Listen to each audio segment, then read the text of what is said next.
So I'm Ken Scott-Brown. I'm here, I work at Abertay University in the psychology department, and we're here with our new app, Tapology. So Topology, it's a collaboration, it's a really exciting new way of working together. The Scottish Crucible, which is a kind of leadership program for Scottish academics designed to get us to talk to industry and the health service sector, they've supported this project really. It's a collaboration between Glasgow Caledonian Universities, Andrews University, Dundee University and the Fife Society for the Blind. And what we've done, with some help from Quartic Llama, is put together a suite, this concept of Tapology, based around 5 little mini games that help you interact with an iPad. The specific brief, the target audience we're working for are people with age-related macular degeneration. Right. So the idea behind that is older users, people that the macula is the very central part of your vision, the bit that does the fine scale detail. And as the name suggests, as you get a bit older, for some people that macular area, the really sensitive bit, begins to degenerate. So you lose visual sensitivity in that area, but you preserve the peripheral vision. So one of the things that we're trying to tap into is this research finding that's shown that video gamers, people that play first-person video games a lot, seem to have what we call a larger useful field of view. Right. So you've got better peripheral vision. So there's a bit of controversy in that literature, but it's potentially something to work with. Now, clearly, your average older user is not going to play first-person video games. They don't have a console, and the narrative doesn't really fit.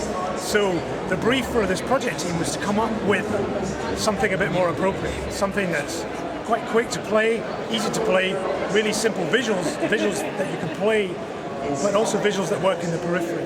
So what we did actually was we worked with the Fife Society for the Blind, talked about the idea of games with the users, and came up with what we, some little storyboard ideas that the developers then came away and worked with. Okay, so if you give me an example of how one of the games aids somebody's vision. Right. So again, the idea is we don't know if it does yet. The project is to develop something that we can test to see if there's a help. So we're pretty confident that using the app will help with confidence, which is one separate issue. Just Absolutely. The idea of exposing people to information technology is one of the leading groups of people that have got less access to the internet and less experience with technology.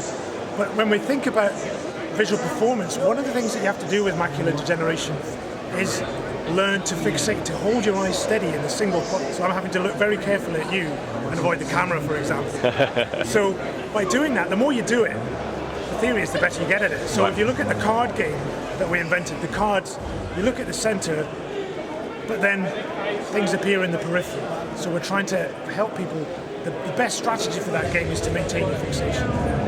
Whereas if we look at the target tap game, for example, it's all about hand-eye coordination. It's about improving the ability to detect an item that could appear at any unexpected location and then press the target. And it's amazing how easy that task is. People think they're not going to be very good at it. But we can scale the size of the target, the speed of presentation, so people can get good. So this is very much games for good. Absolutely. Is this something that you're looking to eventually monetize or bring to? I mean, I think how we can support the project is a better way of thinking about it. Right. We're not in this to make money. Right. Because I'm a psychologist. What we do is we want to understand the principles behind visual performance and how the visual system changes over the aging function. So really what we want is to develop a kind of a resource that we can use within the third sector. So it's a way of linking clinicians. So after your initial consultation, when you learn that you may be at risk of macular degeneration, what can you do? So we can't cure, at this stage there is no cure for age-related macular degeneration. There are interventions that we can do, but if we're able to put something in people's hands and say, this might help, can you help us evaluate whether this can help? That's stage one of this project. So in terms of money, what we need is financial support for the project. So how we actually push that forward initially is going to be through research funding. Obviously it's always going to be open to charitable funding, to philanthropies, any philanthropic people minded out there to support it. These are all ways that we can do it. It's possible one funding stream could be advertising, but we'd have to be very careful about how we did that. Yeah. So if using the advert. Most people that play games on phones are quite happy to have a free version with adverts that you can get rid of. If those adverts were for useful assistive technologies, then that's possibly something we can live with. So how have you found working with what is essentially a games developer? Like, how does that conversation happen? The key to me being part of this project and this project happening is because of the University of Abertay Dundee. So I actually started at Abertay, deliberately chose to apply to work here in the psychology department because next door, or 2 floors down, there's a computer games department. Right. I've always thought the best way to do psychology is not in a laboratory, looking at the screen, looking at single presentations in a really abstract environment, is to give it some sort of what we would call ecological validity, trying to make the task more real. And the best way of doing that, in my opinion, is with a video game. So I've got ready access to a whole community of video games developers, computer games artists, computer games technologists, games production managers. So it's really easy to get hold of the people you want to work with. And I've found it really useful. Working with Mal and Gaz, for example, really great guys to work with. They can understand what we're trying to achieve, but my goal is to not interfere too much. My goal is to state what the problem is, introduce them to some end users, and then let the game drive the innovation. You almost take on a sort of executive role. So I have to put the people together. Right. Okay. So, and I've worked on serious games projects before where I've tried to design the game myself. At the end of that process, you might end up with something that's not a game. Right. It might be a good psychology experiment, right, but it's not a game. Right. For this project to work, we need to have a game because you have to keep playing it. For some of these other engagement projects, the fact it's not a game doesn't matter. Because it might be an engagement project where we're trying to teach people a concept. So once they've learned the concept, they can move on.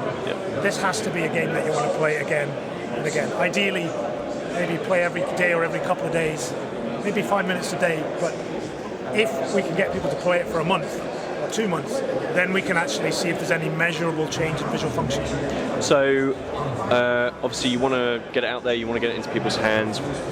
When is the projected release date, I suppose? Release date. So this is absolutely the world premiere of Tapology, the concept. This is the first time we've shown it to members exclusive. Of the public. Yeah, absolutely, world exclusive.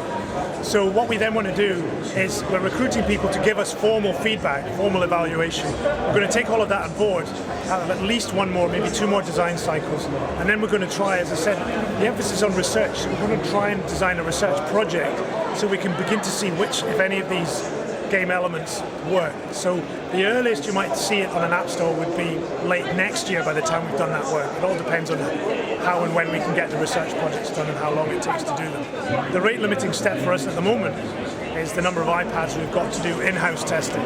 Right. As soon as we can release it, as soon as it's safe to put it on the App Store, then we can get a lot more data. We have a lot less control over how that data is gathered. So there's that trade-off between getting lots of data from a general release with very well-controlled scientific data. So from a scientific point of view, there's an inertia, there's a break on how quickly we can release it. But we're not going to release it until it's right.